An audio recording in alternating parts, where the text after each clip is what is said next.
নেপাল বুড়ো কচি মাল ধরে নিয়ে আসছে তো, যাবা যাক। এই বুড়ো, ভালোই তো বুড়ো বয়সে কচি মাল বিয়ে করে এনেছো, একবার আমাদেরও চান্স দাও। এই আমি ছুরি মেয়ে বিয়ে করে এনেছি, তোর বাবার কি রে? তোদের হাঁড়ি মারা স্বভাব আর গেল না? বল কত কষ্ট করে এই ছুরিটাকে পটিয়েছি। ছাড় বলছি, ড্যামনা গুলো দূর এখান থেকে। বুড়ো তুমি একা সামলাতে পারবে না, আমি রাত্রিবেলা যাচ্ছি। চলো সখী, আমরা ফুল সজ্জাটা সেরে নেই, রাতে আবার তোমায় পাহারা দিয়ে বসে থাকতে হবে। আমরা এই ভাঙা ঘরে ফুল সজ্জা করব। সখী এবার কাপড় চোপড় সব খুলে ফেলো, আমরা আমাদের কাজটা করি। प्यारी समझ गई।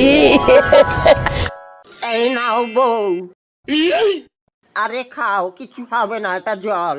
না না, জলটা তুমিই খাও। মাঝ রাস্তায় গাড়ি চালাতে চালাতে যদি গলা শুকিয়ে যায়, তাই তোমারই দরকার। এই নাও।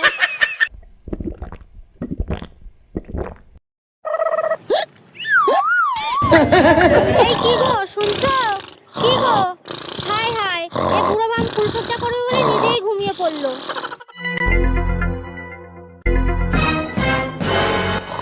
ও বুড়ো, বুড়ো, ওই দেখো কে দরজা খুলছে, মনে হয় ওই ছেলেটাই।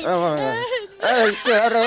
রাতের অন্ধকারে কে রে? এই শালা ঢেউন, তুই আবার এসেছিস আমার ঘরে। ওর বাবা, মাজা লেগে গেল রে বাবা। ও বাবা রে, কি হবে রে? মাজাটা মনে ভেঙে গেল রে আমার। আর ফুল সজ্জা করা হবে না মনে হয়।